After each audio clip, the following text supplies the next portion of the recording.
so much.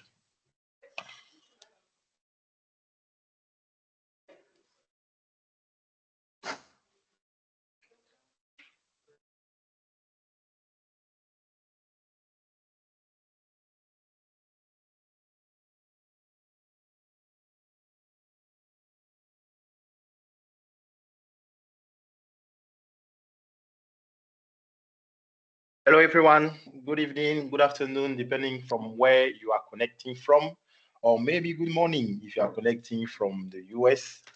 My name is Mimi Christian, Chapter Engagement Partner for PMI Sub-Saharan Africa region. So today we have the pleasure to host a very, very, very big instructor. You have time to discover him, but let's give ourselves some few minutes, to allow some of our colleagues to connect. So it's exactly 2 p.m. on my side. So we'll give ourselves, let's say, 3 minutes. But while waiting for others to connect, we would like to know from where you are connecting from. I don't know whether you can hear me clearly. If the sound of my voice is clear, give me a feedback in the chat section.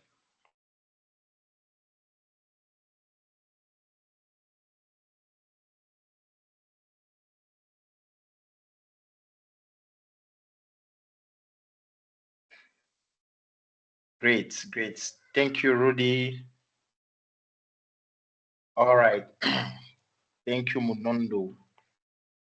That's awesome. So now that you confirm that you can hear me clearly, please let us know where you are connecting from. We want to greet you. We want to welcome you from wherever you are connecting. I know when we meet like that, it's Africa who is connected.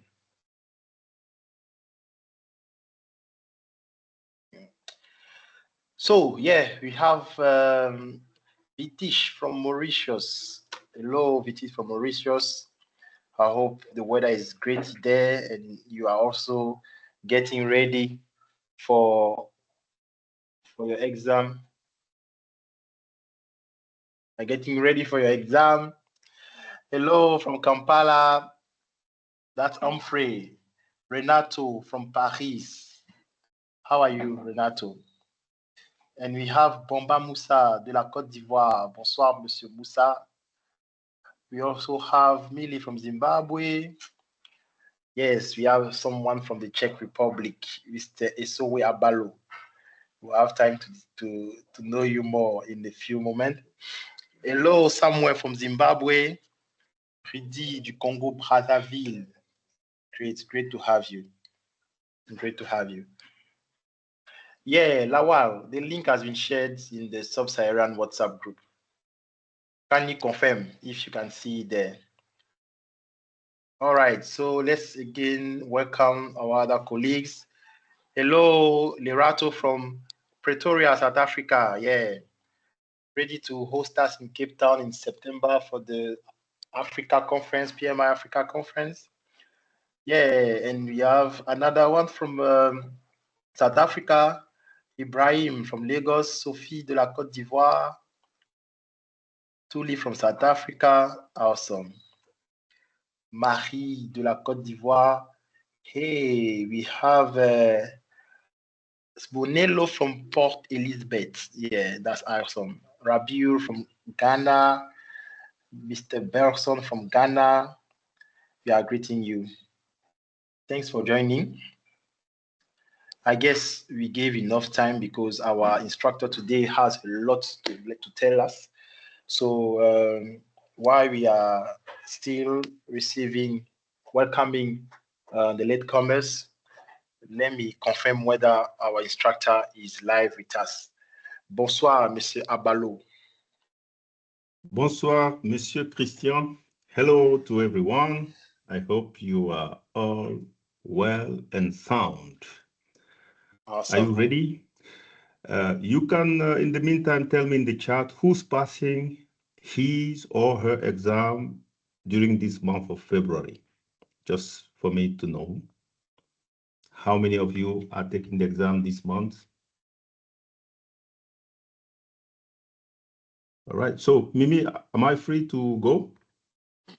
Yeah, you are free to go. I just want to let those who are writing this month that Okay. yesterday was my birthday, so they owe me the PMP as a birthday gift.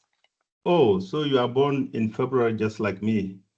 Of course, like project professionals are born in February.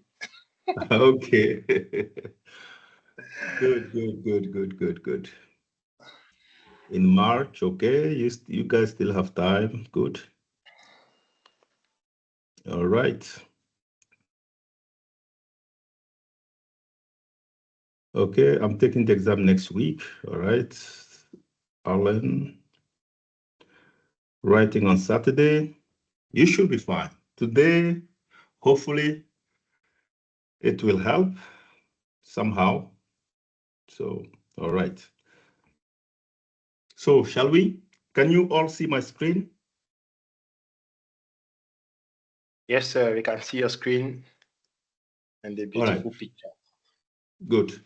So, today we're going to speak about effective stakeholder collaboration, agile execution, and strategic communication. So, to me, this is just one topic. It's about managing people or leading people. That's the most important aspect of project management. All right. So before we begin, my name is Esoya Balo. I'm a PMP ATP instructor, and also I'm running my own company called Woloyem. So we basically help people to clear the exam on the first attempt. So as you can see, I'm in my cowboy hat, which means I'm going to give you tips and tricks how to knock it out, right? So straightforward, not gonna do much. I'm on LinkedIn. If you are interested to link up with me, feel free to search my name. You will find me easily. Now, why most of the candidates are struggling with PMP exams? Simply because they are not in the PMI mindset, right? Some of you might have tremendous experience on the ground. However, to pass the exam, you need to think the way PMI want to, the way of thinking. Just to give you an example, usually if you want to pass your driving license, it's all known and it's very well known that people who usually learn how to drive on their own are struggling on the driving test. Why? Because they've been driving for years with some mistakes and they are used to, they are comfortable with that. And then when they are asked to hold the wheel with two hands, they can, myself have been in that situation. So the same will be, the same applies to PMI. First of all, you have to unlearn in order to learn new things. So today, hopefully my session will give you a bit more light in order to understand more this exam, the logic, what PMI is looking for, so that you will be much more prepared. And honestly, the exam is not difficult. It's just like any other game. If you don't know how to play, you're not going to win, right? So the goal here is to help you to understand more the game and clear the exam on your first attempt. So one thing you need to understand, a project is an initiative run by people for people, full stop, right? So this is really a game about people, how you organize people. Anything else around is just organizing in order to help people. So you need to understand how we have to manage people or lead people in 21st century. That's the first goal. And secondly, you need to understand that a project is an initiative that can run in multiple ways. So the approaches, and then there are process groups, knowledge areas, and principles. These will become a bit of context, technical things that you need to somehow master, right? So again, this slide is just personally in our classes, we call the 5 integrated element of project management, right? According to PMI. So these are things you need to understand. If you don't know what are the principles, go and read them in the PMBOK. If you don't know what are the knowledge areas, go and read them, and so on and so on, right? However, these are, let's say, the car part. If you want to learn how to drive, you go to the driving school. They're not gonna just hand you the keys and you start driving. Usually they will teach you what are the wheels and what is used for, where do you change the oil, where do you find the exhaust, where do you change the, whatever. So the same applies here. It means the principles, the knowledge areas, the approaches, these are a few details that you need to understand in order to put everything together. And once this is done, then you are ready to fire. And as you know, PMI has made changes. From 1st of July, the exam will change. We have the new PMBOK 8. By the way, I'm one of the reviewer of the PMBOK 8. And what are the changes in the PMBOK 8? Usually people are freaking out. Oh, what's this? First of all, you need to know the PMP exam is not based on any single book.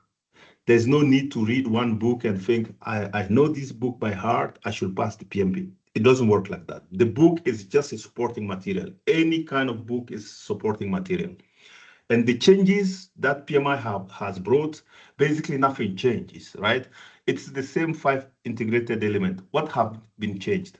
You see, the principles, they used to be 12, now they are 6. It's optimization. So they try to make it more efficient. The process group have changed name. Now they are called focus area. That's it. That's name changing. The same remains. The knowledge area, which used to be knowledge area, now are called performance domain, which makes sense. And they went from 10, they used to be 10, and now they are 7.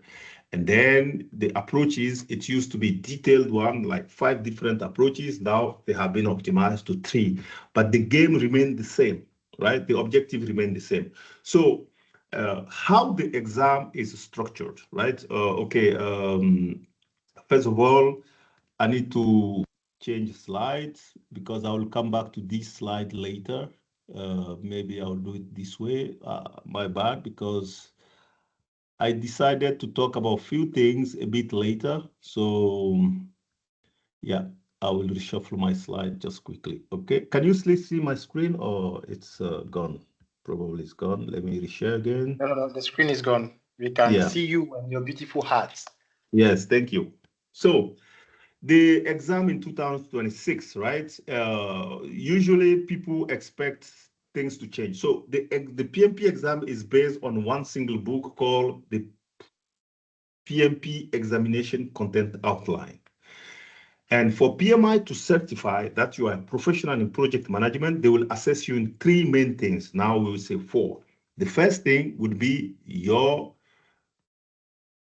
business acumen. This is one way. The business acumen, how you understand the business, the environment, the importance of culture, the governance, the regulations, and stuff like that. In fact, now they have added the social responsibility.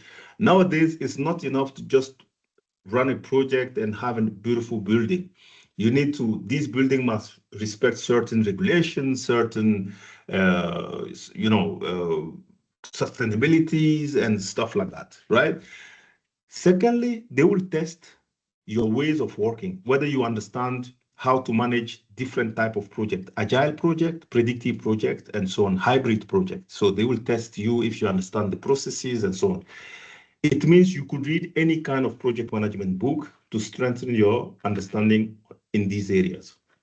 And last but not least, they will test your ability to manage people. What I found, this is a small joke, most Africans, as we are African here, are struggling with people management, because somehow I believe that we are still we are all kind of small dictators, so we don't understand that the teams should be autonomous. This is a joke, okay? But mostly when one of my students clear the exam and they don't score above target, I'm always having fun saying like, you must be a little dictator, because how you can't understand those questions, right? We will come back to that later. So this is, we redraw, right? I redraw this examination content outline. So basically this is your main focus. This should be your main focus. It means on people for the 80%, these are tasks any project manager supposed to be doing on day to day. So these, every single question on exam is linked to one or multiple tasks. So you have to ask yourself, Do I understand how to manage conflict according to PMI? Yes or no? No, okay, I'm not confident, then do further researches. Do I understand how to support organizational changes? What that means, okay, read further, do research. So you have to do the same on every single task in order to strengthen your understanding and be ready for the exam, right? So this is how the exam is done. And see the changes, right? In 2026, for those of you who will wait till 1st of July, the exam has changed, but not drastic change. They have just reshuffled a little bit the percentages. So the people percentages have decreased from 42 to 33, and then they increased the business environment from 8 to 26, and then retouch the processes from 50 to 41. So to rebalance things a bit, right? This is the major change. However, if you look at the tasks, they are the same. Not much have changed, right? They have increased certain tasks. And as the famous table, the 49 processes, which you used to know, they went from 49, now we are on 41. So we redraw this table to instruct. There were a famous chapter called integration, where most people are lost. This integration chapter has been replaced by governance, right? So now basically it's the governance, the old integration become governance, which makes totally sense because this is really on ground reality of the new exam structure. Now, maybe just quick, those one who started the adventure and asking themselves what will be the impact of the changes, when will the exam change, and so on and so on. This is my personal view, right? You do not, I'm not sure, this is disclaimer, it's my personal view. When I cleared my PMP back in 2012, and what I've observed, whenever PMI announced the changes, do not expect the exam to change from the 1st of July. In fact, the exam has already been changed already. Why? Because in every single PMP exam, you have 5 questions that are not marked. And those questions are usually pre-test. They are testing them to see how candidates are doing. If everyone finds the answer, then PMI will conclude, this is too easy. If all the candidates are failing this particular question, they will say, this is too hard. Could you please soften it? And by the way, in my previous life, I used to be one of those guys who were creating the exam questions for PMPs. So this is the way it's done. So once you create a question, it goes through a lot of validation process. So there is no single person out there saying like, oh, I know the questions or I have the exam question. These questions needs to be, they are constantly changing. What you need to focus on is not knowing the questions. That's not the point. The point is to understand the logic, how the exam is structured, what they want to test, how they want to test you, and then usually you'll be fine regardless of the question you find. So what I'm telling my students is mean from January, you should expect about 10% of the questions to be part of the new exam. And in February, you should expect around 30% of the questions of the PMBOK 8. Why? Because PMI cannot change all the questions right now, because as you know, the PMBOK is only available in English. And in April, if they stick to the plan, they there will be translated version for French and other 12 languages. So they said it's going to be big bang. All the languages will be available. And then I will expect the exam questions to be increased. By then, all the other languages are ready for the new whatever. And then big news, I'm not sure if I'm allowed to do this here, but it doesn't matter. I rather say I'm sorry than ask for permission. My book will be released in April as well, How to Clear Your PMP in First Attempt, in French and in English, right? So we'll talk about that later. So here's the impact for you. I'm saying we are now in February, right? So the timeline I used to give to students is this. Normally, if you do not want to put yourself under tremendous pressure, you have to budget around 3 months to be ready for the exam, right? 3 months, it means you are studying 1 or 2 hours a day, you go to work quick, weekend, increase a bit and so on. But for those who have time and they want to focus more on it, you can do it faster. or even later. So if you start your PMP today, so basically by February, March, April, you should clear the exam, right? If you start in March, by June, May, you should clear the exam. So those one who will start the PMP in May, they are not here, right? Hopefully, no one is here who hasn't started yet. So theoretically, all of you, the 79 people or more, should be clearing the exam before the exam changes, right? And I am advising you, regardless of your methodology of studies, please make sure you read at least once the PMBOK 8 guide, right? Just have a quick reading of that book to strengthen your understanding of the exam. And one more important things you need to understand today. I'll be talking. The session today will be about agile project management and collaboration and so on. You see, the PMI, even it used to be 50% questions on agile, 50% question on predictive project management. Now PMI is saying from 1st of July, it will be 60% of the question on agile and hybrid. And you will see why, okay? I will explain why now. And then 40% of predictive project management. It does not mean predictive project management is dying. It does not mean everything should be in agile, but there is a reason, a deep reason behind it. Now, personally, I love history. I like to go back in history to find solution of some of my greatest problems, right? Let's see the chronology of methodologies. You will understand why I would say every instructor now or PMI is talking about mindset. People don't know if you want to pass the PMP, you need to have PMI mindset. What that means in any way, right? Some of them are just repeating. Some of us, we are just repeating those words, and we don't really understand from what is the root cause of this word mindset, what it means. In fact, what is that, right? At least most of my students are asking themselves these kind of questions. Now, let's go back in history, right? If we look back in history, like back in those days, but I started from 1940, right? Because we could even go back then. So what happened? Back then, the groundwork was being laid for agile because this revolutionary industry, there were many factories. Before there used to be slavery, yeah, right, where people used to be like, if you don't work, they just slash on you. You do what people ask you to do, and you don't talk. And those days, there used to be some kind of approaches. Like you remember Edward Deming cycle, plan, do, check, act. These were the theories then, right? And there were some Japanese who did some research, Takushi and Numaka, back in 1986, saying like, yeah, we have to plan the work, do it, revise, plan, do, check, act. That's where it comes from, right?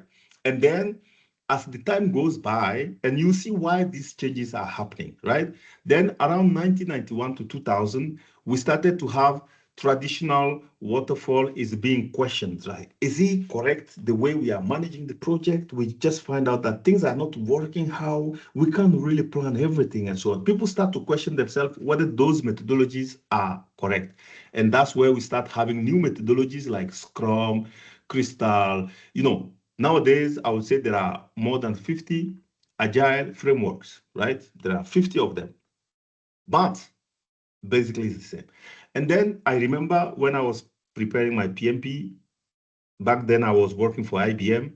Most of my colleagues were like, don't do PMP. This is old school. You should do some CSM, certified Scrum Master. That was like, yeah, I'm going for it, right? So that's because people thought PMP was like old school. You should not pass it. However, PMI did transformation as well to incorporate the agile methodology within PMP and even have a new certification, the PMI CP. It's a standalone agile certification, right? Then, as you see, if you know the Agile Manifesto was released in back to 2000, around 2000, the Agile Manifesto was released, right? I will explain to you why. And then 2029, the agility moved to corporate world. most of, if there are people who are a bit around my like 40s and plus or close to 50, you will know that every company 10 years back, at least in Europe, was talking about agile transformation, because everyone started to feel like, yeah, we need to change our way of working. And then we start to have more framework like Kanban, Safe, Less, and blah, blah, blah, right? And in 2009 to 19 to now, what happened?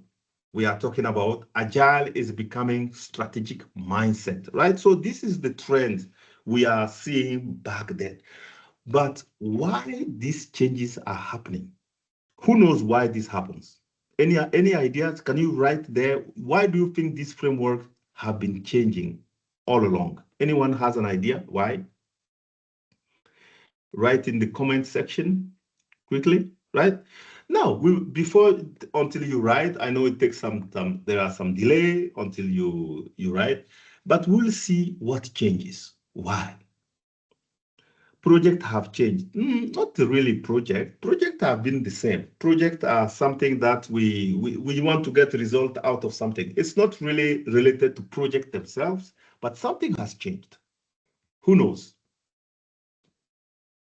To meet the human-centric approach, which made flexibility, much more technology biases now, changes in the environment, possibly human, yes. Renato, human being, you and I, we have changed. You see, look, what happens? Back in those days, in 90 to 90, slavery, then colonization, because what was the style there? These factories, these workers, the project, they have people, and people have to do what is asked and how it's asked. You have to do things. It's like direct instructions. You do it that way. And back in those days, there were also some theories like Taylorism, and human then used to be like a machine, right? Human, to motivate human, just give them money or just beat them and they will do the work, right? So it was like authoritarian style, how to get things done. You just command and move forward, right? That was the then as the world start to evolve. In fact, the world evolve, it means people, human being is evolving. We come from Australopithec and all these kind of evolution, right? We are still evaluating, right? Then people start to, psychologists and researchers start to recognize that a human being who's recognized usually will be more engaged. It means in the company, it's no longer when you tell people to do what you want to do, that's not the key to succeed. You have to give people a bit more freedom, right? So some of my typos are in French, but before we share this slide with you, I will make sure everything is back in English, because originally I prepared them in French for my French student, but they will be available to you in English. And then we move on, right? So people start to see, then new methodologies start to come, but the vision is still the same. Everyone wants to succeed in project, right? Vision start to move forward.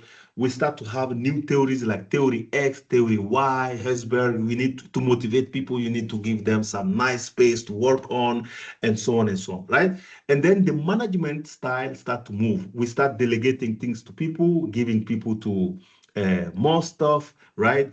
Clear, we have to set goals to people, we have to develop the skills. And then as we move back in around 1985 to 2010, managers are no longer those guys saying, do this, do that. Managers start to become facilitator. You are no longer this one directing and giving authority to people. You need to, you need to facilitate, create the environment for people. And now, and then there were also other theories like situational theory, coaching, adaptative leadership, and even accountability has shifted from managers to workers. And nowadays, we are talking about a person, the tendency that a person who feels psychologically safe will usually outperform. If you are happy at your work, it is impossible you will not do great work. So it's no longer beating people, directing, instructing, giving direction what to do.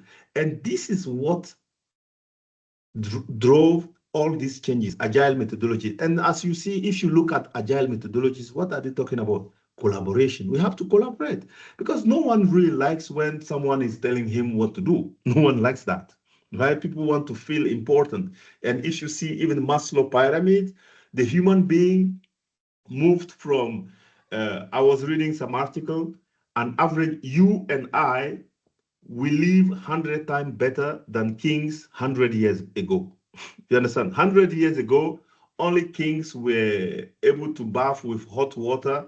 Even now, we are bathing like 2 times, 3 times a day, eating 3 times. Even some of us were out eating, right? Until we're going to explode soon. But the kings back then, they couldn't even afford one meal. So it means human has moved from the pyramid to the top. It's no longer safety and barefoot. And this is the adaptation PMI also is following with the changes on the exam, the agile questions moving to 60%, PMI talking about the mindset. It is about creating psychological safety for people to perform. Why? Because in fact, you need people to be creative. You don't need people to be following rules. Why? Also because even the project themselves, they start to be different nature. Technology is coming fast and going. So you need creativity. It's not about someone, no, sometimes no one even knows what to do. You need to have collective intelligence, right? And this, you could see the Agile Manifesto. Sorry, this is still in French, but it's fine. If you know the Agile Manifesto, the 4 values, it means individuals and interaction over tools and people. It does not mean tools are not good, are not relevant or irrelevant. However, they are also important. Over, right? The Pluto is over, right? And you know the Agile Manifesto. Go and download the Agile Manifesto. You will see that the Agile Manifesto start to adapt to the new human being. Let's collaborate with the customer. Let's collaborate with my team. Accept changes. You cannot be rigid. You have to adapt, right? You have to understand. You have to give people freedom and so on and so on. So that's where. Sorry, I need to move. It doesn't matter, right? That's where project management starts. Now let's look at how predictive project management works, right? In nutshell, I will just put these fully, right? No, let's do it this way. Okay, I will animate it how it is. I think usually there will be a project who has a sponsor. This sponsor will appoint you as a team project manager, and you have a team with whom you will work to achieve this goal. This is a first setup, right? Then secondly, you as a project manager, you need to understand what the project is about. You will rely on documents like business case, project charter, requirement documentation to understand what I need to do, basically, right? And then once you understand this, you have to create the work breakdown structure, WBS or backlog or whatever you want, in order to size the work that need to be accomplished. Based on that, you can create certain timeline. Why we create timeline in predictive project management? Every change is expensive and we have to plan ahead. And these are things we understand. We know how to run the project. We understand how to build the house. We understand how to build the bridge. We understand how to, you know what I mean? So once you have your timeline or your schedule, then you can easily derive your budget, right? You can do your estimation, bottom up estimate. So there are a few techniques for some of you. Some of the techniques maybe might be new. Nowadays, we are in Chat GPT world. Just ask GPT what this means. Explain it to me as I'm stupid. I don't know anything about it. Explain it to me as I don't know anything. ChatGPT will give you great answers. Sometimes, well, there are some mistakes, but most of the time he's correct, right? It depends how you are asking the questions, right? So once you have your budget, then you have to run the work. Again, you need to take in consideration aspects like quality, resources, procurement, risks, stakeholders. And as a project manager, what tool do you have to make these, to create your final product, right? To create your final product, basically your strength is this team. You have to work with the team and maybe other human being here plus the customer, right? It's all about human for humans.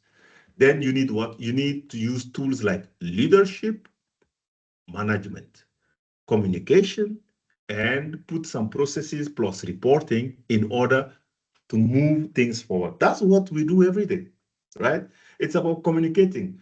The first skill of a project manager is a communication. Second skill is communication. Third skill is a communication. Fifth skill is a communication.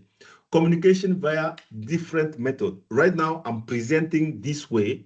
The way I put my presentation is the way I think you understand. Another instructor will communicate in a different way.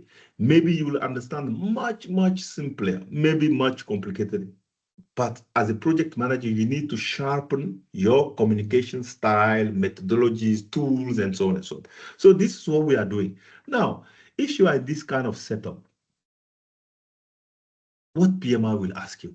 They can literally ask you questions around anything here, right? If you understand leadership, if team are fighting, what to do. If someone is complaining he does not receive information, maybe your management system, it doesn't work, you need to check that. If someone complains like something is expensive, maybe the budgeting was wrong. If someone say, I'm ill, I will not be able to attend, you are checking your schedule to see if this is on critical path or not, and then make the adjustment, right? So questions will come literally anyway. I will be focusing on three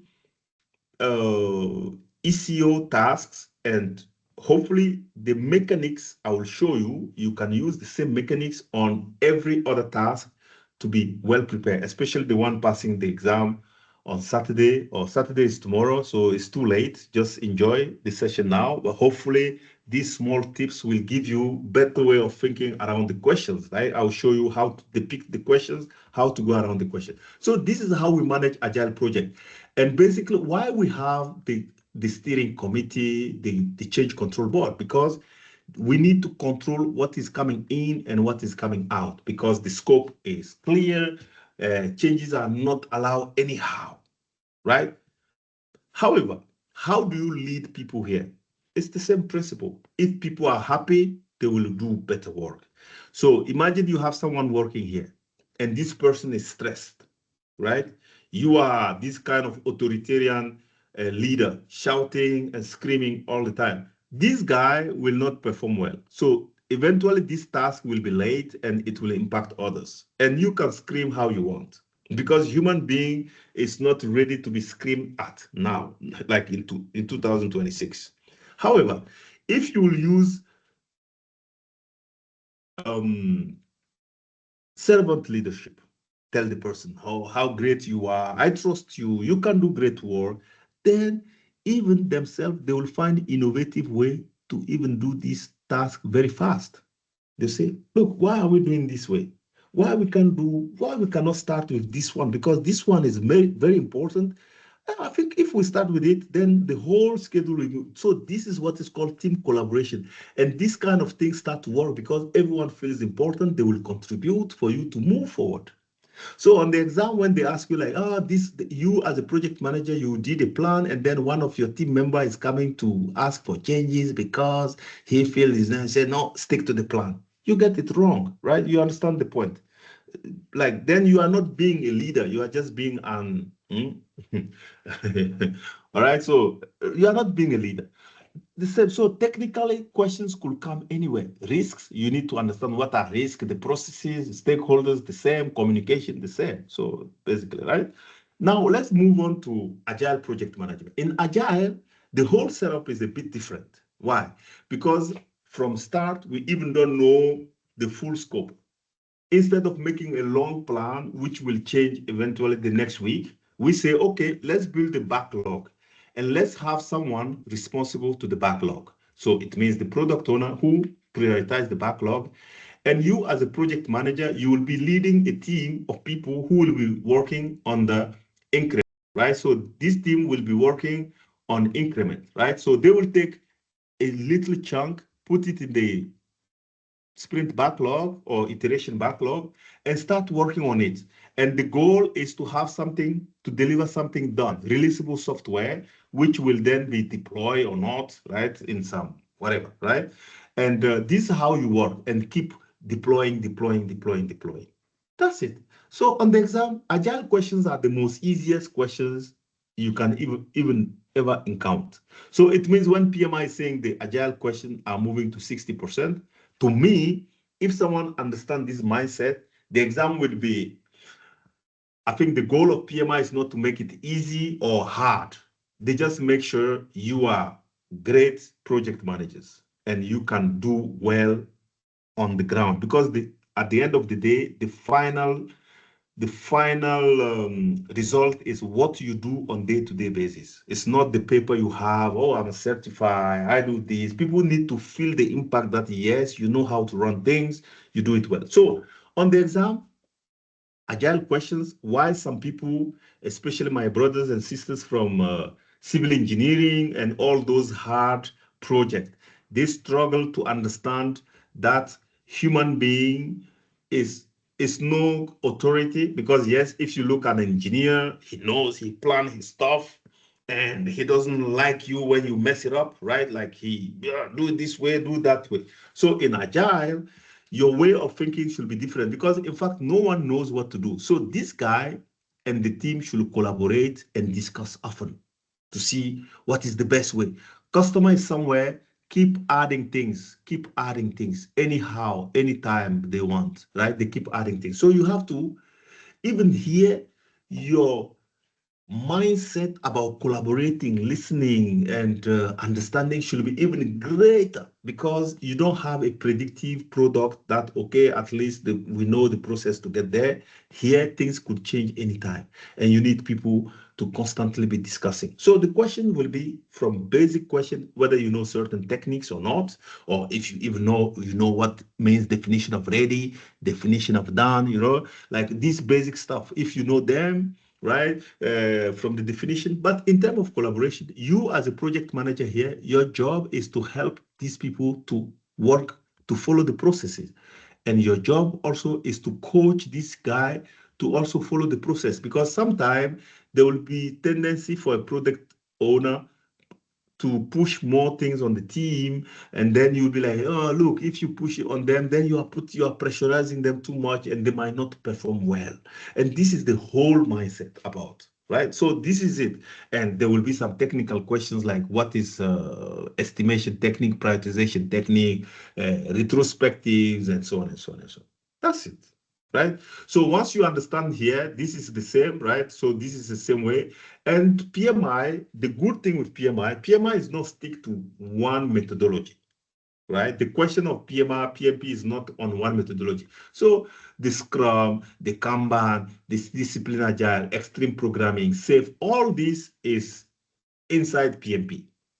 And the same, your job is to facilitate. So on the exam, in Agile, the project manager is either Agile PM or Agile project manager. He also could be called sometimes facilitator, Scrum Master, Agile coach. Usually I get questions like, what is the difference between a Scrum Master and Agile project manager? It's the same. This is the role. This person is a coach, and the goal in Agile is to build a self-organized team. So if you are a great Agile project manager, it means your team does not need you to work, but they might want you because you are a great person. When you are there, the atmosphere is great, but they don't need you to do what they have to do, because you create a self-organized team. And the questions will be around these things, right? So, and of course, there are technical aspects like what is burn down chart, burn up chart. These are small things how you do. So this was my long introduction. I'm not sure how it works. If you have some questions, feel free to write them. As I'm looking at them, maybe while I'm explaining some concepts, I will answer some of them, and so on and so on. Now, today's focus, as you understand what the project management according to PMI is, now I'll teach you one way how to study. Easy, right? Today we're going to focus on 3 tasks. At least this is what PMI told me to do, right? Collaborate with stakeholders, right? Collaborate with stakeholders, execute project with urgency required to deliver the business value, and manage communication. But again, thank you for my graphics. I hope it helps to understand. Personally, I'm this person who is a bit lazy, so I want to shrink things as fast as possible. And if you want me to understand something, you have to go to the root cause before I understand. If you start to, that's why I don't understand politicians, because the language is too complicated, right? Now, here we have the ECU, right? So it means managed conflict, lead, team, support, and there are subtasks. This is, if you take the whole book, you see that there are subtasks you have to follow. So today we're going to focus on, I'm not sure what was it again, but it doesn't matter. I think it's this one, collaborate with stakeholders and manage communication, and this one, something like that, right? So we're going to focus on this one. So let's start with collaborate with stakeholders. So regardless of the project, right? Regardless of your project, whether it is agile, it is predictive, PMI is giving you steps. If you don't know how to collaborate with people, here's how the easy steps you need to follow, like blindly. These are the steps, right? These are the steps. If you are struggling with to collaborate, first, you have to evaluate engagement need for stakeholders. I love the word engagement in French because in English, I don't know, it's maybe because I speak English French, so I can be confused. Some French students get confused with this word engagement. The word engagement means get them involved, right? Because some PM think engage is like, oh, coming to tell them like, hello guys, I'm going to take you to the paradise. No. Engagement means, guys, we are going to the paradise. How can we get there? Right? So this is the key point to understand. Engagement means, so as a project manager, you need to evaluate, and people don't have same level of engagement. You know, some project comes, someone is not happy about it, and he's going to be pain. Someone is so excited. Someone is like, yeah, let's know. So that's where the stakeholder chapter, you should learn techniques, how to deal with people, understand the different level of engagement. These are, I would say, basic stuff. What it means, what when someone is neutral, how do you turn him into someone excited, right? Let's say you want to get married and your in-laws don't like your wife.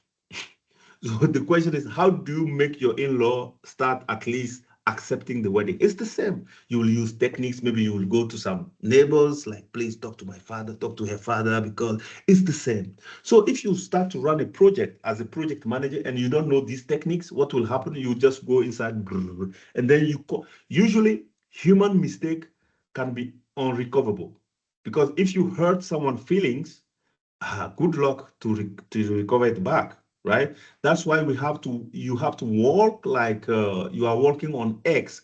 You have to study everyone moves and see how they are, what excites them, and then once you know the deep engagement, what they like, what they dislike, if they are impacted or not, then you can optimize alignment between stakeholders, because sometimes two stakeholders do not agree on the path to take.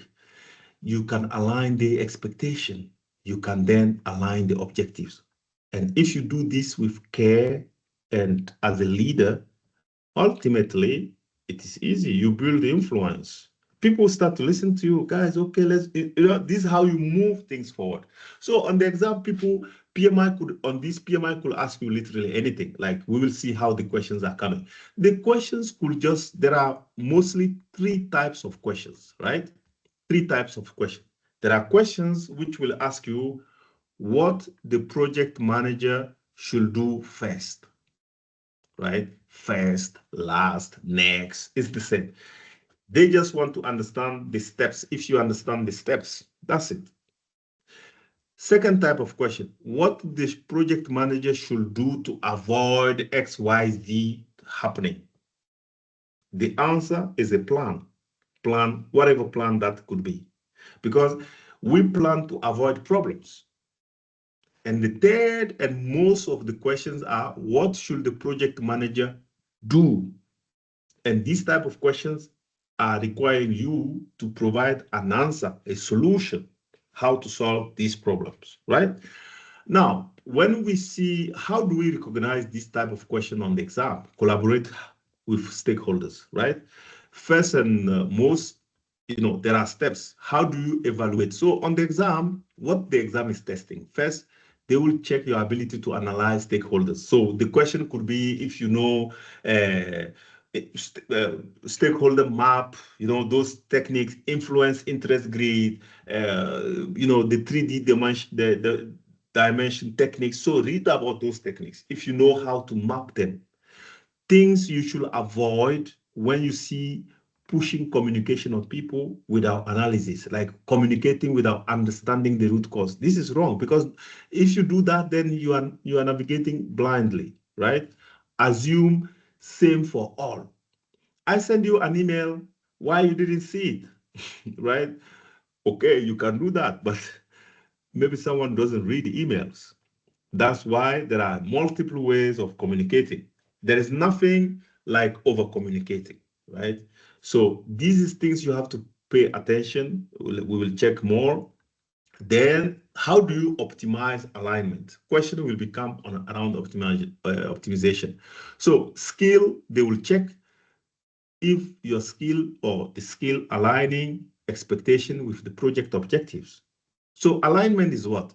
Alignment is when someone think we need to go left, another person we need to go right. And alignment could be anywhere. It could be between your team and the customer. Misalignment could be between even team members, right? Two engineers not agreeing on the approach to take to solve something. It could be even the sponsor changing the direction, or customer asking something which is completely out of the scope and things like that. So what you need to do in that case, you have to facilitate. What facilitation means? You have to put people together, talk, okay, why do you think A is better? Okay, why you think C is better? And to clarify, because your goal is to build shared understanding. Clarify. Once people understand, they everyone knows everyone expectations. If you see, when I came here, I asked who's passing the exam next month or this month. Why? Because I want to know if some people are in urgency. I will give some tips. If no one is in urgency, then we take our time and stuff like that. So you have to clarify expectation. Things you have to avoid when you see options saying like, yeah, agreement was made, it should be sticked. Ignore. This is a big red flag, right? You cannot ignore conflict, because if you ignore a conflict, it will become something uncontrollable. Uh, in It's just a matter of time, right? And you cannot favor also people blindly, even if it is your wife or your husband inside the team messing up. We know we are emotional creatures. However, as a professional, that's why they are certifying that you're a professional PM. You have to, you don't support your relative blindly. You have to go dig and find out. Maybe they are the one wrong, right? Uh, then, how do you build trust, right? What is trust? Build trust. Trust is not something that come overnight. Trust is built usually by what? Transparency, right? Some of you maybe here are living in partnership, like, oh, you are married, husband. Imagine your husband goes to work, he say, okay, I'm going to work. And then you hear that there's an accident there and he was the one who knocked somebody out. And then you find out like he was not at work. What happens? Next time he say, I'm going to work. Mm-mm. Are you sure? Same thing happened on project. So once the information is transparent, people feel like, okay, at least I know where we are. We are swimming in the red water. Let's pull up our sleeves and work hard. And maybe it's time to relax. And so transparency is the one creating the trust. So it means if you have stakeholders, and usually lack of engagement means lack of trust. I've seen in organizational setup where some PM get mad when people are asking more questions. Then they go crazy. Why it was there? Why you don't understand? Your job, because if people don't have clarity, they will not be engaged. So to build trust, you need to be transparent. You need to put them to collaborate, and outmost, you need to be empathic. This one, PMI is American, right? And they have these nice, stuff. So empathy, what empathy means? Empathy is just being someone else's shoes. Even though you do not agree, if you do not agree with what they are doing or what decision they are making, at least try to understand their perspective. And once, if you remember the human evolution, it said someone who's recognized is more engaged, right? So in the team, if someone feel like, okay, your input is important, whatever you say is important, we will analyze it. Everyone input is important. Let's analyze everyone input and see what is the best course of action for the sake of the project. People will start to trust. And once they trust, people will start to collaborate. You need to know escalation is a very, very bad thing, right? Escalation in normal life, there are things you need to escalate, especially if you have conducted certain actions and there is no result. Yes, you can escalate so someone else will take care of. But in general, even in normal life, you and your brothers fighting or arguing or on something, and then your sister or brother goes and tells to your father, no one is happy about that. Right? So it's the same. Escalation is not something we should do blindly and just like first insight. So when you see escalation, I'm not saying any escalation on the exam is wrong answer, but think twice whether there's no other option, no better option than escalation, right? Putting pressure on people or using authority-based control, because we are no longer in 1940, right? In 1940, authority control will perfectly work. In fact, I remember when I started my career as a project manager, in all job adverts, it was written, we need a strong project manager. What that means was like, you need to be someone who can tell people in the face, like, no, I disagree, firm and strong. But now it doesn't work, right? You could be very introvert, very quiet person and lead great teams. It's not talkative people or outspoken people who make things happen. Yes, some outspoken people can make things happen, but I mean, it's more what environment you create. If the environment is safe, people will outperform. So, in summary, how the question you should ask yourself whenever you face question: does this improve stakeholder relationship? When they give you a situation, and then you want to choose an option, you should ask yourself, if you feel like this question is about stakeholder not being engaged, if I escalate to the sponsor, will it increase the relationship? If the answer is yes, then most likely the answer is correct. But if you yourself you answer like, not maybe, you should avoid that, right? Does this align expectation with project value? If the answer is yes, most likely it's possible. If no, eliminate, right? Does this build trust or influence ethically? If the answer is yes, keep. If it's no, just scrap it. We get it? Now, let's test ourselves. You have 1 minute. Tell me, read this question. Let's apply what we just did now and let me know.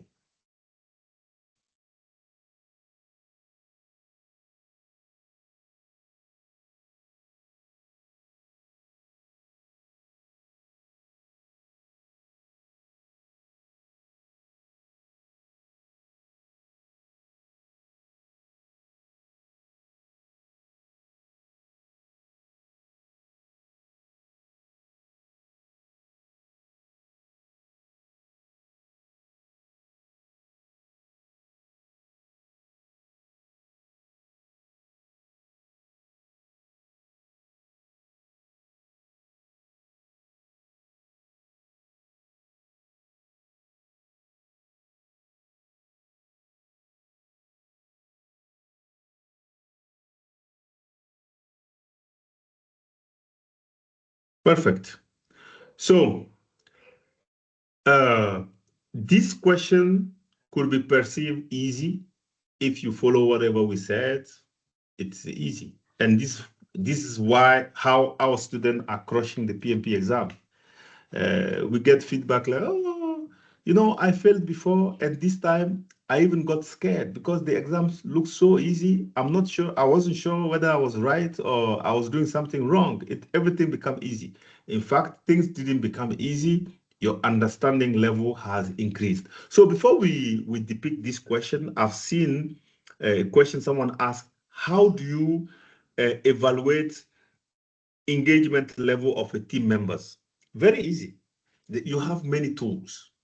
One-to-one, right? You have one-to-one, your own observation, have one-to-one discussion, talk with them. What do you feel about this project? What is your view? What is your point of view? Maybe they will give you some sign like, yeah, well, yeah. Then like, okay, he's not hot. Or you ask a question, so what do you feel about the project? Yeah, it's great. I think it's good. You're going to rock it, right? Then okay, this one is already in the pocket. Or someone will, if someone will be dishonest, pretend like, yeah, this is great, but in fact, they don't think so, you will also feel because the actions speak louder than the words, right? This is one way. Talk to them directly. Second way is observe and see what they do, whether they are meeting their goals, whether they are not meeting their goals. And in fact, when they don't meet the goals, what was the reason given around it? Track whatever they do and so on. So this is how you measure the someone level of engagement. It's never what they tell you, right? It's also what they do. You have to observe whether they are engaged or not. Okay.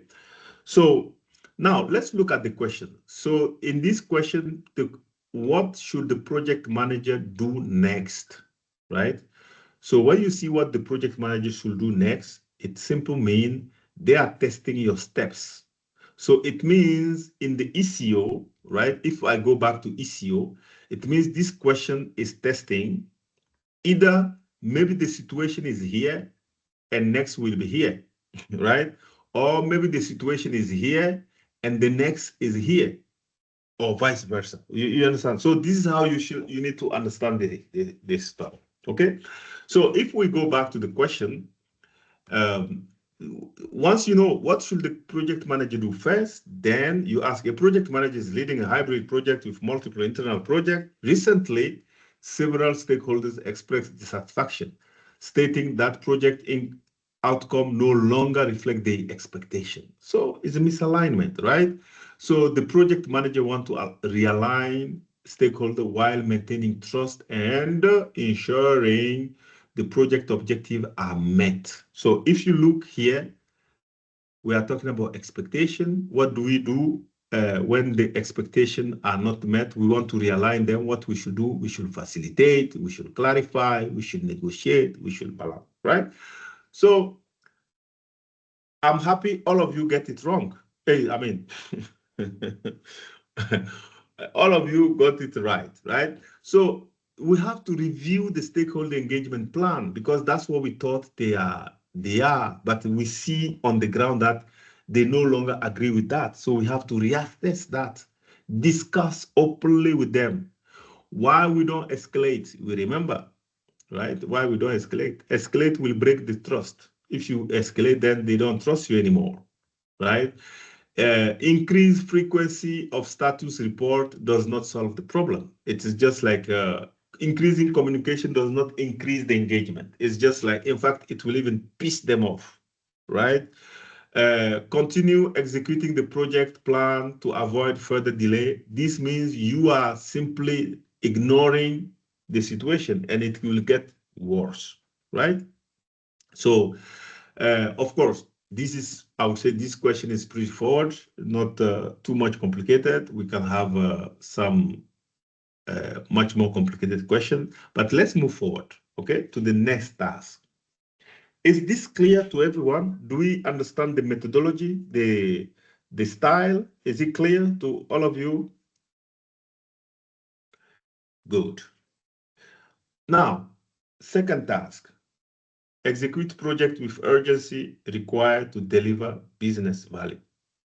What this means, you are a project leader. It doesn't matter whether you are in Agile or you are in predictive. I see some hand raised. Mimi, I'm not sure how this works. Can they speak or they can just write down?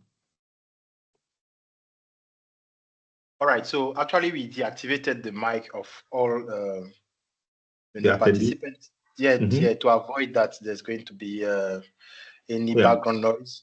So I can activate the mic now, expecting that everyone will be disciplined to close their mic so that Yeah. if there is anyone and you mention the name, that person can open the mic and we'll go. Yeah. So I will take just one question each time. And if we have more time remaining, I think we will, then we can take more questions, right? All So for right. So now, let me Ofumbe just open the Igwe. mic Yeah. of Igwe now. All Igwe, you right. can open your mic.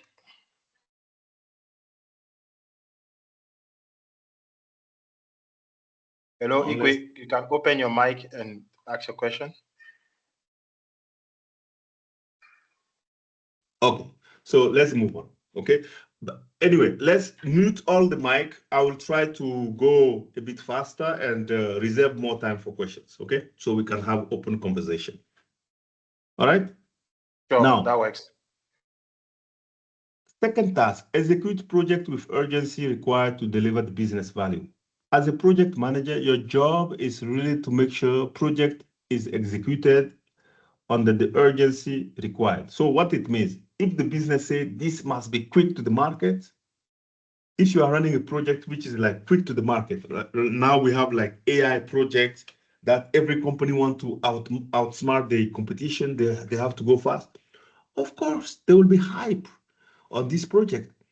People will work maybe overtime. It will be some little stress, guys. Ooh, push, right? So your job here means PMI is giving you steps how to do that. This is what the ECO is about. It means you will assess opportunity to deliver value incrementally. So, one of the way to deliver things faster is to do it incrementally, right? So if you want to build I don't know 300 houses, the only way to go faster is to do 10, 20, 50, 100, and so on and so on. Because if you want to build all the 300 houses before, then it means you might finish the 300 houses, find out that you made big mistake, and the whole project is in jeopardy, right? So you have to, in that case, when there's urgency, you have to go incrementally, collect the feedback, come back. And secondly, you have to examine the business value through the project. Because as you do small increment, show people, is this what you want? Yes, okay, we do more. Is this one? No, no, no, okay, wrong answer, right? And step by step, step by step. And then support the team to subdivide project tasks as necessary to find the minimum viable product. Sometimes the task is very complex, and then you want to start with a minimum viable product, right? Now, how do we go about questions around this, right? First step, PMI will assess opportunity to deliver value incrementally. You will see question will test your ability to think incrementally plus value first, always value first, right? How do you create value first? Things you should avoid is do big bang delivery. Do the whole change, like we are changing the HR system. Let's do the whole changes and then people start to test. You will fail because you never know whether what you are doing is valuable to people. But in fact, what is value? Value is just a perception. If you have a favorite restaurant, right? Here we are 97 people plus. Each of us could go in the same restaurant and yet eat same food cooked by same people, and we will have different perception.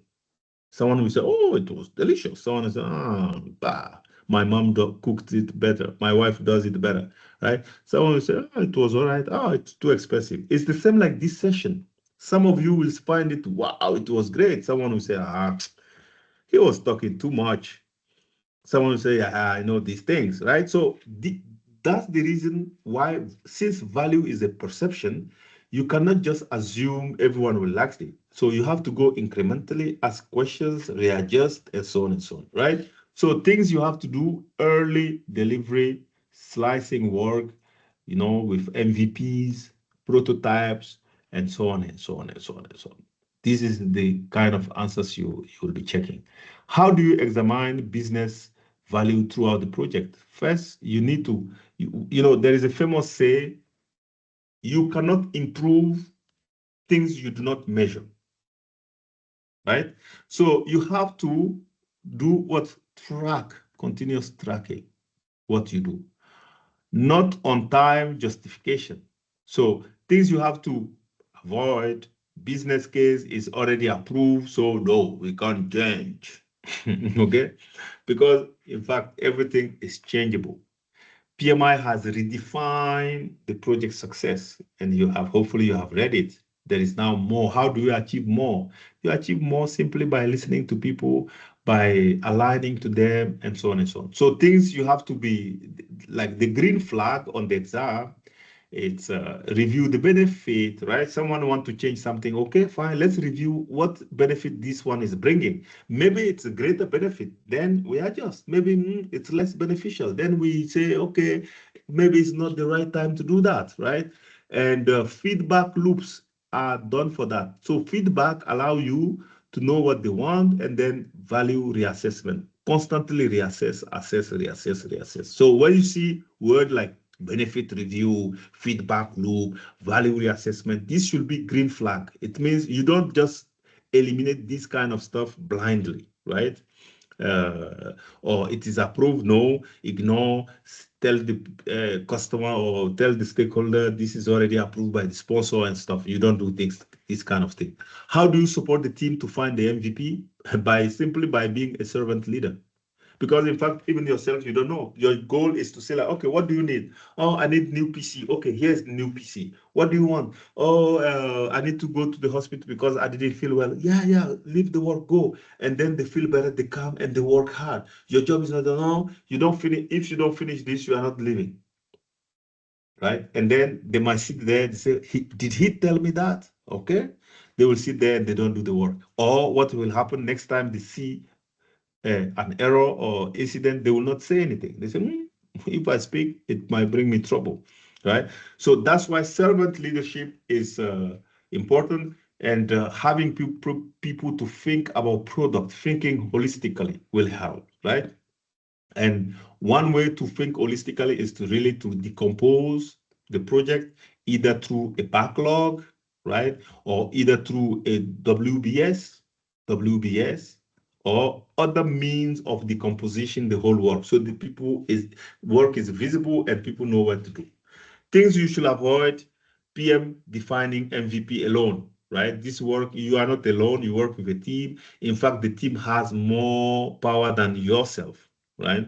Full scope first. This is the thing we don't do in predictive or hybrid, right?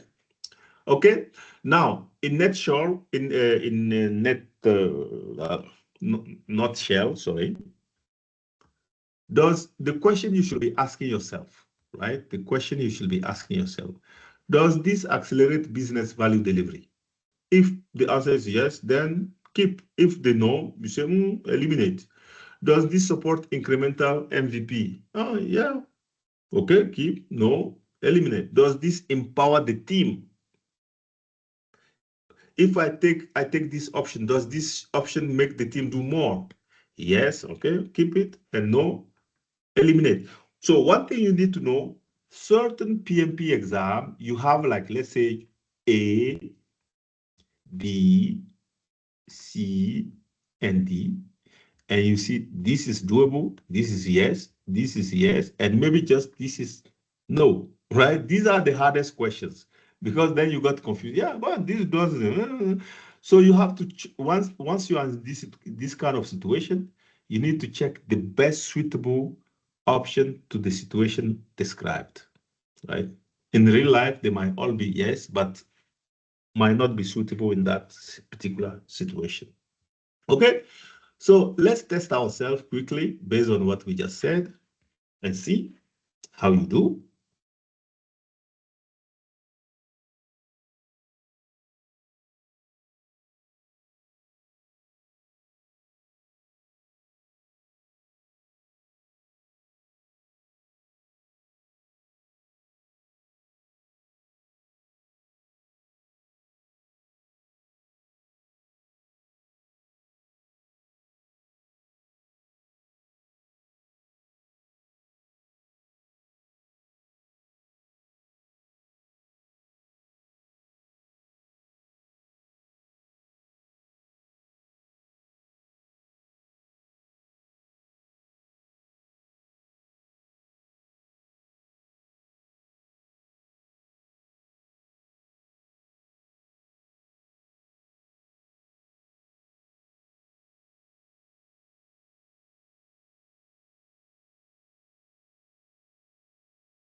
Okay,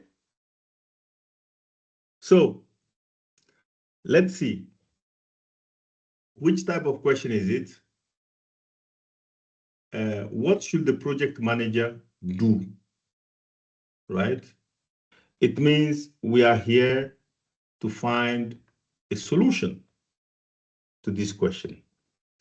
So what is the problem here? A project manager is leading a product focused project in competitive market. Competitive market means we have to go fast, right? So when they say competitive, this is basically what it means.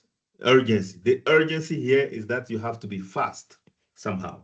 Senior management want the business value as early as possible, right? As early as possible to justify continued investment.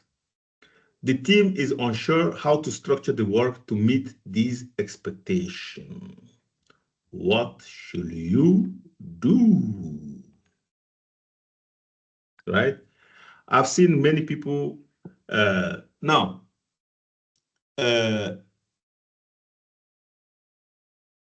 Okay. So let's check what is the steps if we look back, right? Let's look back. What did we say? In this case, what the management want us to do, they want us to deliver value first because they want the value quickly so that they can do what? They can justify the business. So what we have to do, we need to do some early delivery by slicing the work, prioritizing value, right? And so on and so on and so on. So we don't do big bang. We don't wait until the end. We don't do gold plating, right? So based on this, if we look at this question again, the correct answer is B, right? We work with the team to decompose it and identify the minimum viable product for early delivery. So bravo, right? Good.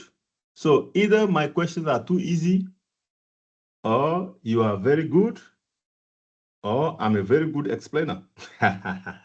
Okay, good. Okay, questions are too easy. All right. All right. So manage communication, right? Same. PMI is giving us a process. How do we manage communication? If you are managing communication, PMI gave you the first thing you have to do. You need to analyze the communication need of stakeholders. Then you can determine the channel and frequency. So one of the changes you see in PMBOK 8, right, the 8th version, is that previously we have like communication management and stakeholder management module or domain, stakeholder management. These two have been combined, in at least communication has been integrated into stakeholders. Why? Because we communicate to human being. When is a machine, we create script, we create automation, we create code. but we communicate with human beings, and stakeholders are human beings. So it makes sense to say once you identify them. So these are kind of redundancy PMI has cleaned in PMBOK 8 and the ECO 2026, right?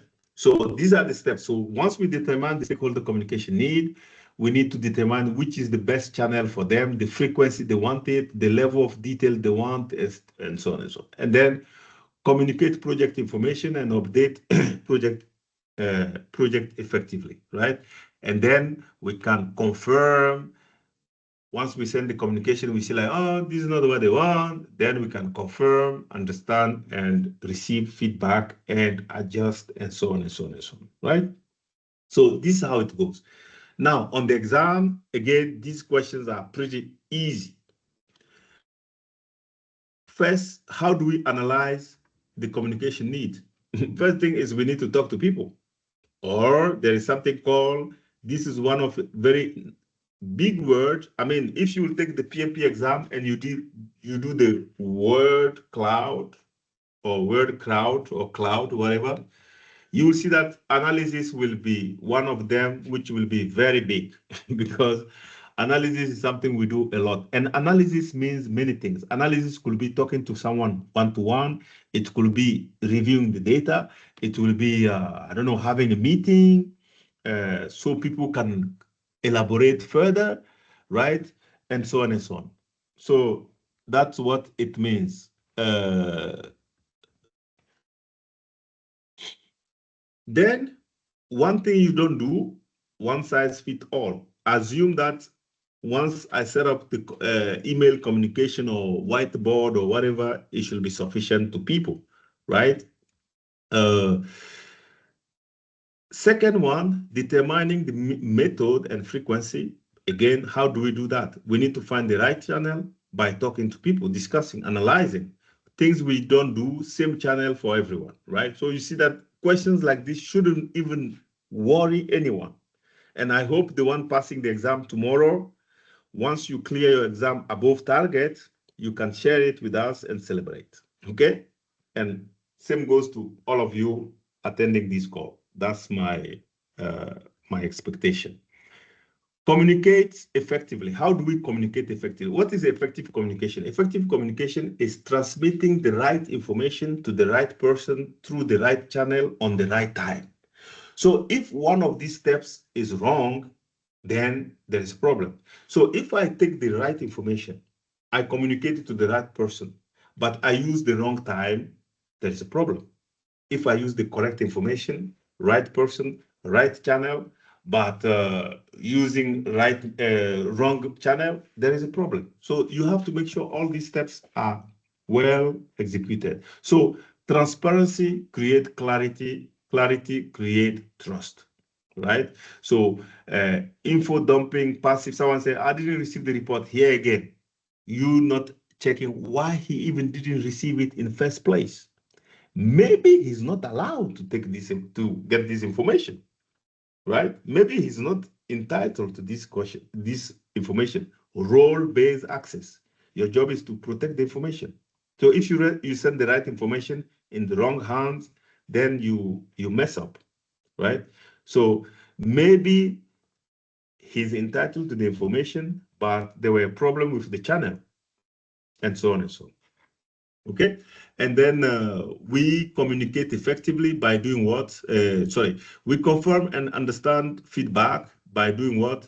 Getting more feedback, confirming. Sometimes when we send information, we have to get the receipt, two ways communication, make sure people get it. Rather than I send them the email, they are not here. You have a meeting. You see, even nowadays, there are tools like this meeting. If you booked in ahead, the one scheduling the communication can choose, I want to send them notification 1 hour earlier, 1 hour before, 15 minutes before, 5 minutes before, even on time. When we go live, everyone receive it because there's nothing like over communicating, right? So now, in nutshell, what do you need to remember here? So If you see questions, does this start by analyzing the stakeholder need? Yes. If you see like they ask you a situation, what the project manager should do, and it's like analysis, then yes. If not, then eliminate. Is the communication tailored, method, frequency, and details? If it's tailored, then yes, keep it. If not, eliminate. Does this issue the right channel for the stakeholder? Yes. If not, scrap. Is communication two ways? Because this is the way we have to make sure people get the information, because it's not about just creating the report, but it is your responsibility that people get it and they even read it, right? I remember back in my old time, like 10, 15 years ago, when I was PM, when these bling bling tools were not there, we used to use Microsoft Word, Excel, and so on. Sometimes when you send a meeting minute to every participant, now there's even ChatGPT summarizing meeting for people, right?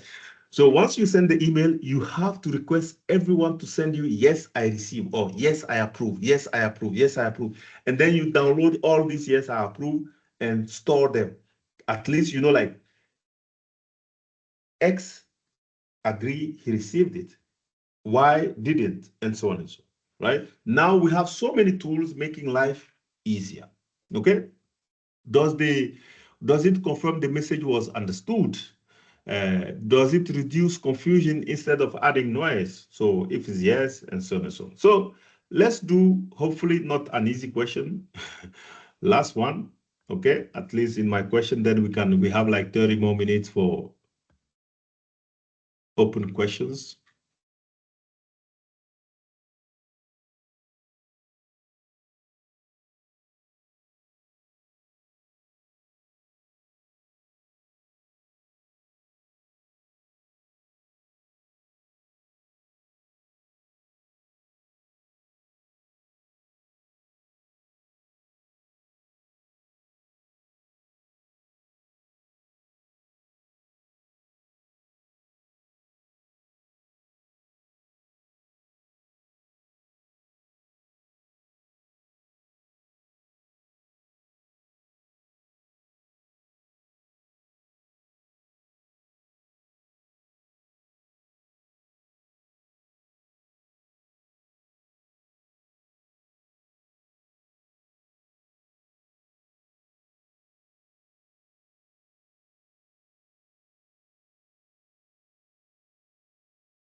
All right.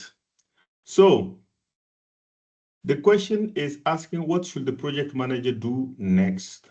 So it means we are interested in steps. So your way of reasoning is to find out where exactly in the step you are, right? Maybe you are here, and then next is this one. Maybe you are here, the next is this one. If you are here, then the next is this one, and so on and so on. Okay.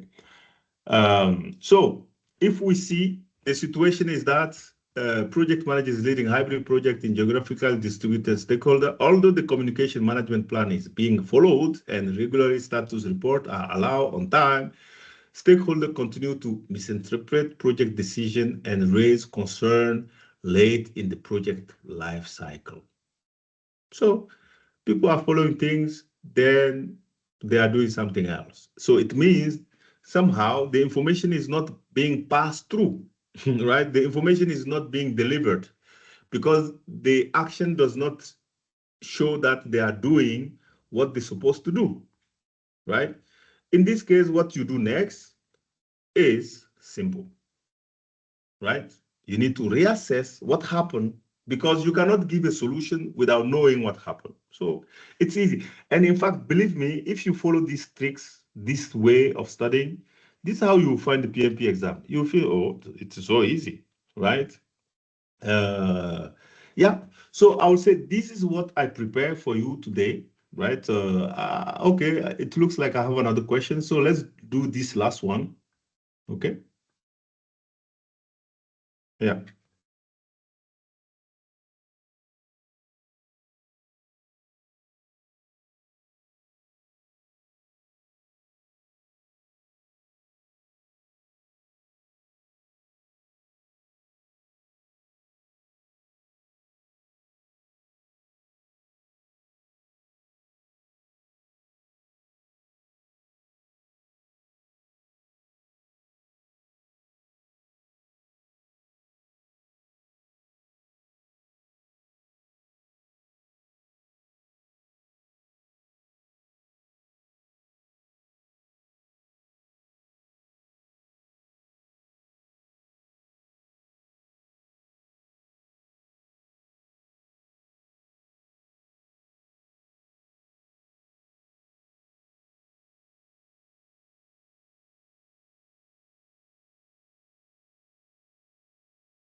All right.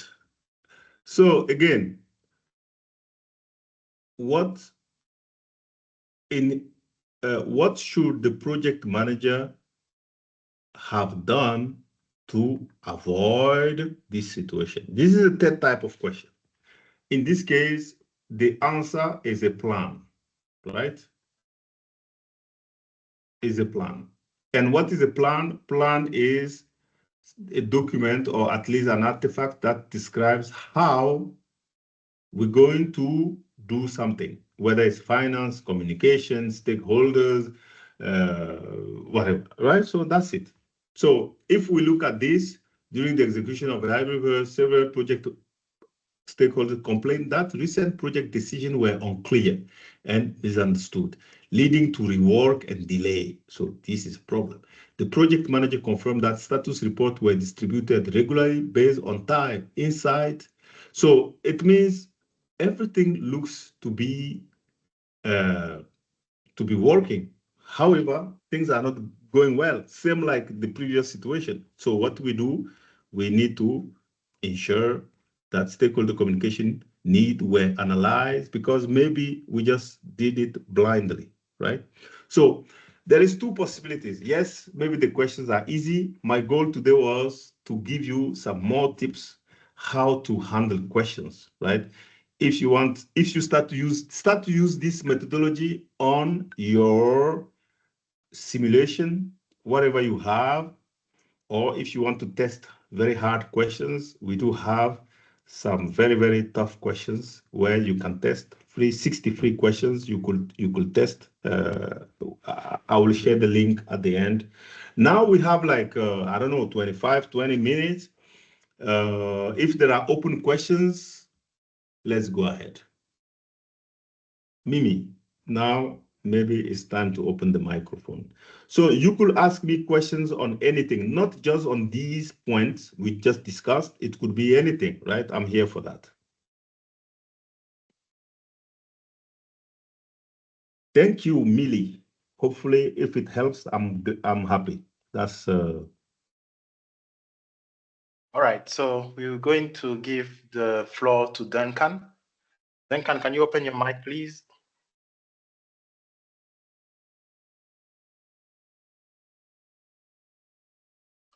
Hello, Duncan, can you open your mic, please? Yes. Hi, good evening. Thank you. Yeah, thanks very much for the presentation. Yeah, it's very useful. I had a question just about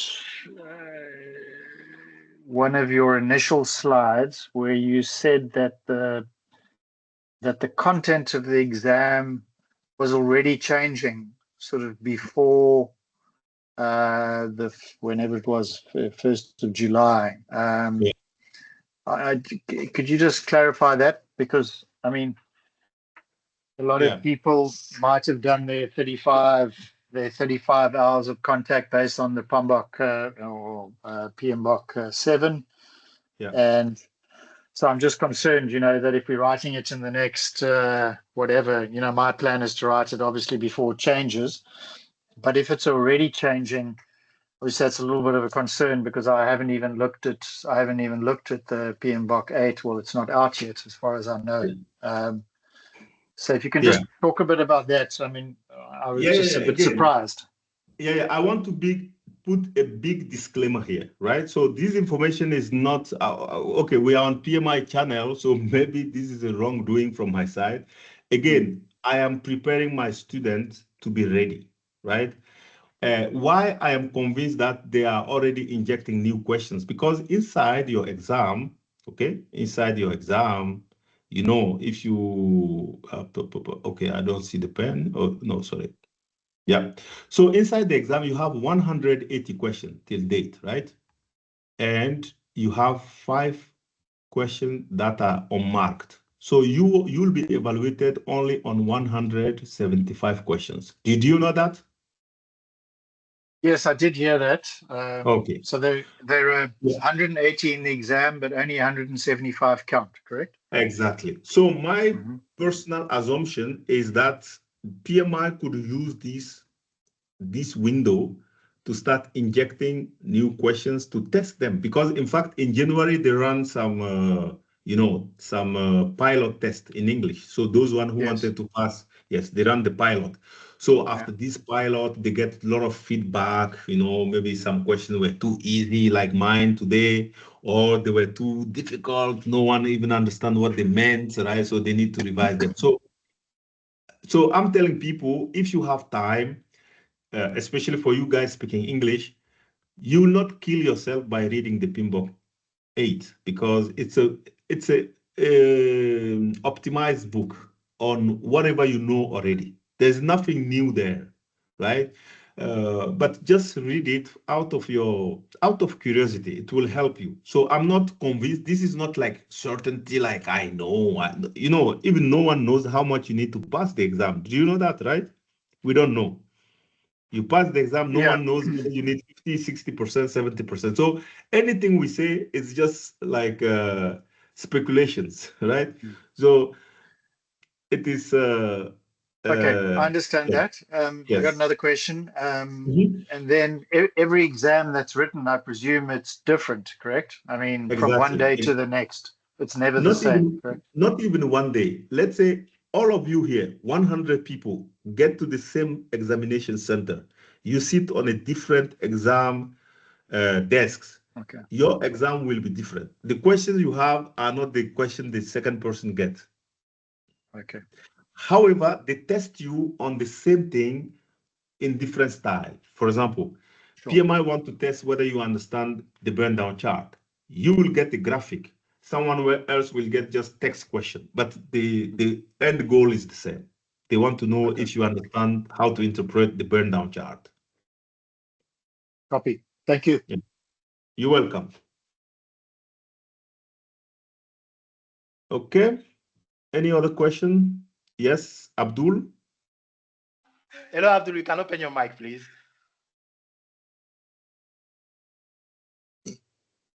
Hello, can you hear me? Hello. Yes, Abdul, we can hear you.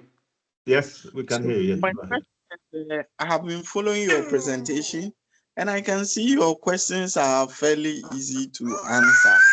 So I just want to have, how do you call it, feedback on, is it that the PMP questions are as easy as you presented, or they are much more difficult? Well, let's assume, let's assume they are much more difficult. So there are two things, okay? As I said, I have experienced people who go to the exam, they fail, and then they come and purchase our service. Once they purchase our coaching sessions and they go through our preparation, then they knock out the exam and they said, I was not sure whether this is the same exam I passed month ago or something changed. But my explanation, my rational explanation is not the exam is easy. No, exam is never easy because the failure is crazily high. However, if you understand the game, of course, you start to find the questions easy. Right? So it is, yes, of course, my goal today was not to cook you, right? So I will share a link of I have a free simulation of 60 questions. And if you score above 50%, I will give you 2 weeks coaching for free. So you will test difficult questions. The goal here was to teach you reasoning and the logic behind how to go about. In fact, yes, once you do the same on every task, you'll be fine. Like you might find it easy at the end because we have most of our candidates pass above target.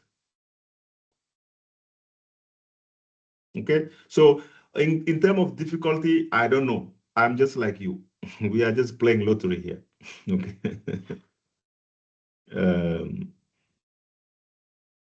Okay. Any other question? I see Jose Oliveira.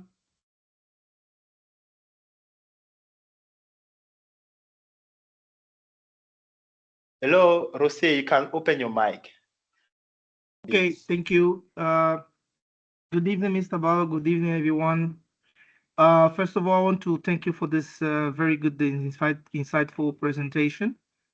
So to mention that I've been through a couple of questions, right? I'm a bit of a mix, easy questions, difficult ones, but I could understand what you were trying to do. So you were trying to teach us the how to reason, how to interpret the questions.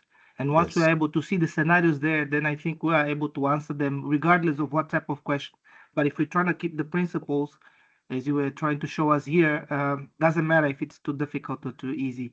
But I wanted to ask you, what do you recommend or what do you think in terms of the preparation? Let's say for people that have a month or less than a month or days to Yeah. write, should we focus on looking at the going through the notes, going to the Pinbook 7, or start going to the simulations, doing the simulations, and start doing this analysis of understanding the concept behind the mindset and work through the questions, or should we concentrate on the notes in the book, if you see what I mean, because it's quite long and a Yeah. lot of things to grasp at the end. So, and I think many of us here have already experience of running projects and, maybe not having all this whole approach from PMP, but I'm certain that many people here have run projects in different ways. Now Yeah. we are consolidating, what the process actually is. So what do you advise? Just wanted Yes. to get your tips. So Thanks. if you are, I'll tell you a story about one of my friend who's teaching here at the Charles University here in Prague. Actually, he is teaching project management, right? So he called me, I think 2 years ago, Okay. and asked me quite similar question. He said he's been selected to run a EU project for the university. And one of the requirements was to have a PMP or Prince 2, but he opted to do the PMP and asked me whether he need to follow my course in order to prepare. So I told him, in theory, you are already knowledgeable. You have enough knowledge to pass the exam. However, the most important things you need to do, because I don't think he knows what end value management is. He knows many things. So what you need to do is to read the ECO, examination content outline. So basically, this is the exam. You see, let's do simple mathematics. The exam is 180 questions, right? And then you have Yeah. 30 tasks. So if you divide 180 by 35, you will find around 5 questions per task. But this is not how it's going to be, right? So some tasks have more questions, some less, okay? But we just, for simplification reason, it means you'll have 5 questions testing you how to manage conflict, testing you how to lead it, you how to support a team performance, and so on and so on. So I do have some candidates who contact us after they fail. So when after they fail, I'm asking them the report. After the exam, PMI is giving you a report based on each single task. So they will take, for example, task 1, they will say you are low or you are very high. This is what they do, right? Low or high or medium, low or high or medium. Okay. So see that someone score like low on negotiate project agreement. So I'm advising them to go and read the steps of how you should negotiate a project agreement. So let's say part of it is about risk management. You don't understand risk management. Ask yourself. And by the way, if you are within 1 month of the exam, I recommend you 3 things. Question yourself. What do I understand around risk management? What do I understand on communication? What do I understand on stakeholders? So basic thing. Every day, read the ECO, not this shortened version, but longer one, right? So there are subtasks on the task 1, task 2. Read this every single day. Just read it, and then the good thing is to practice, like do some set of exam questions.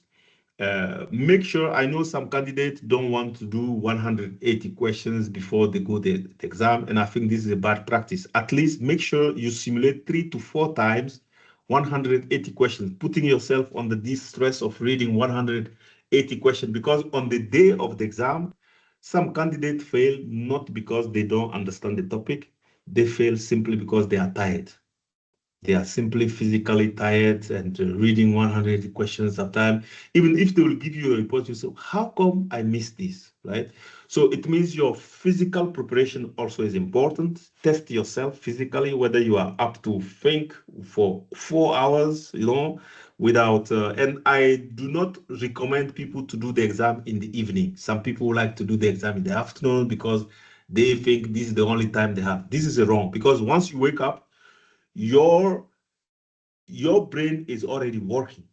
So if you take your exam in the evening or in the afternoon, you are already tired without knowing, because the brain does not signal you so wake up when you are fresh. Try to do your exam in the morning when you are fresh, and so on and so on, right?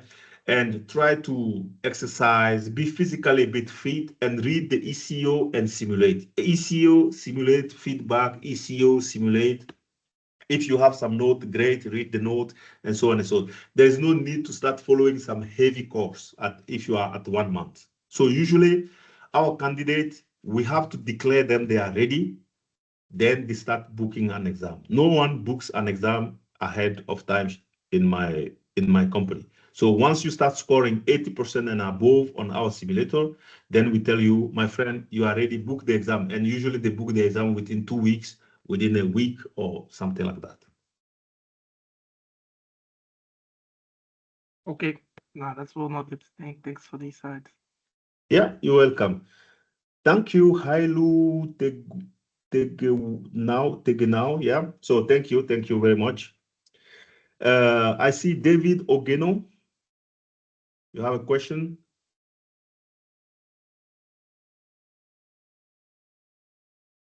David, are you you can here? open your mic, huh? You're on mute, maybe. Maybe if you are speaking, you're on mute. Your mic is open.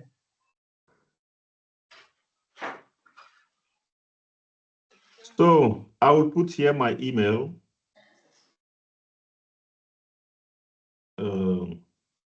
So those one, for some reason, maybe there's some little technical issue. If you cannot access our simulator, just send me an email, and I will organize the access for you.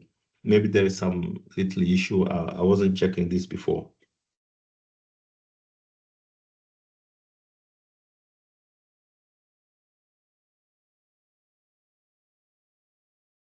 David, okay, David is not speaking. Someone else, is there any other question? Is there a material that breaks the ECO down further aside the PMBOK? Not as I'm aware.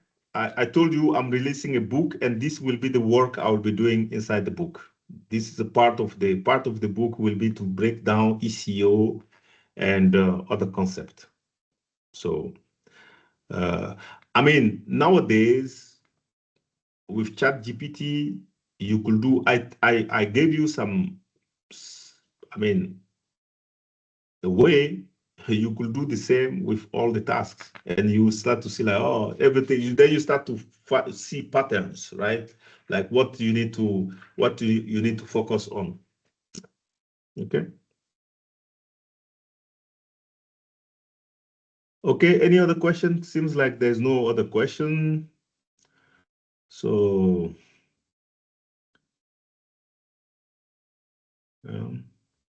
let me check who's here, if I know anyone. Okay, thank you. I'm glad to know it was.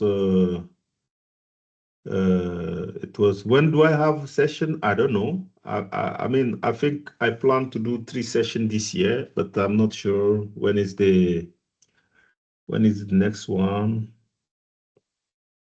Okay. So, since we have 10 minutes, I can cook you a bit if you want. So those one complaining they didn't see complicated questions. Let me see what I have here.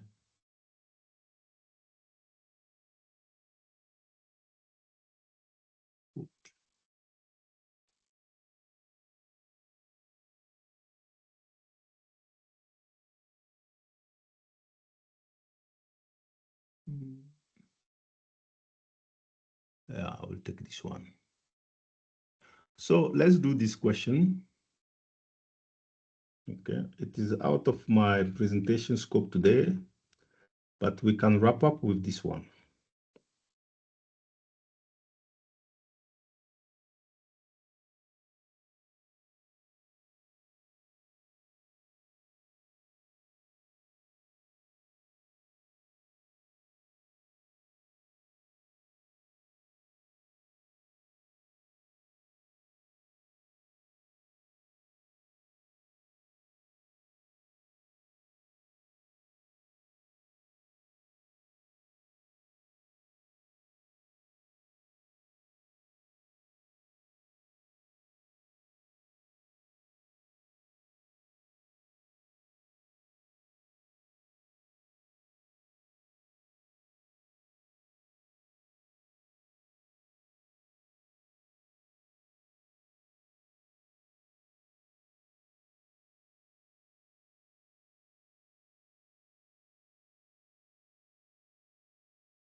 Okay.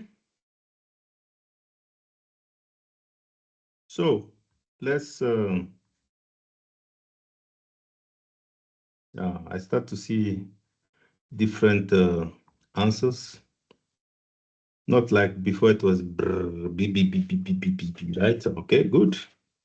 Now you are well messed. I see A, C, D, A, C, D. Okay, good. So near the end of manufacturing project, several team members are transferred to another project. To complete the work, the project manager needs to acquire additional resources from the new supplier, but is concerned about the cost risk of using a new supplier at this advanced stage of the project. Now the project manager needs to work with the procurement team to establish specification and type of contract, right? So basically, what should be done? So we are looking for a solution here, right? So this question asks us the solution. So what is the situation? We understand different type of contract. And when do we sign a typical contract? You know, I'm telling my student, contract is rapport of strength. Whoever is stronger wants to win. It's always like that, right? So if you are a supplier and you feel that your product can't be found anywhere, you dictate the rule. You will ask people to pay you in advance. That's why you don't buy petrol and use it, come at the end of the month to pay, right? That's why you don't buy bread and pay later. But there are some certain product where you pay, even if you work for government, they will even ask you to work for free. And then after you finish the work, they will assess it before they pay you because they are strong. If you know, this is how you should understand contract once you start to read this. Now let's look at the situation. The situation is saying what? The situation is saying so to complete the work, project manager need to acquire the new resources, right? Because they are nearing the end, but is concerned about the cost of risks. So there is a risk here using new supplier in advance. Because so if there is a risk, right? There is a risk, of course. Which kind of contract would you sign in that risk? When do we sign time and material contract? We sign time and material contract when, for example, we are not sure, we don't trust very much. The scope's unknown, time and material. Sorry? The scope is unknown. That's when you choose time and material. Exactly. Scope are unknown. Even the supplier also, you are not sure whether he will do good job. So you want him to do and see if he's doing well. Then you don't want to waste your money, right? Everyone trying to preserve themselves. So when do we sign fixed price and incentive contract? We sign fixed price incentive contract is when we are scared. We say, okay, look, I want you to write me 20 articles. You said you are good, but I haven't seen that. So, okay, 20 articles. How many can you write on in a month? I can write 20 articles. Maybe I'm in a rush, right? I want this to be fastened. Then I'll say, okay, 20 articles, I pay you 10,000 euros. But if you do them in 2 weeks, I give you an incentive. This will power him to do more, right? And when do we do cost plus incentive fees? Almost similar situation. We want to pay the cost, and if the product is great or they do fast, we can give them an incentive and so on and so on. So in this case, since there is a risk, the correct answer is to say, okay, look, I want you to do the work. Since we are near the end, we don't want to take risks.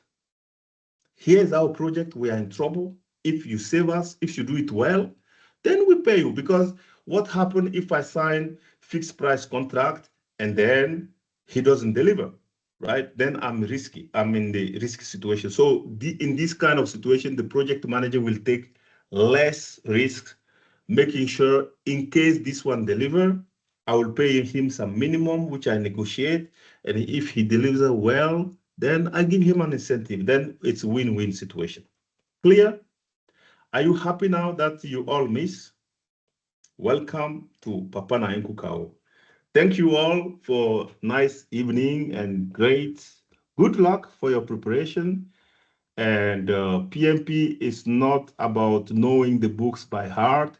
It's about reasoning like PMI. Okay? So I don't know. Mimi, that's the end from my side.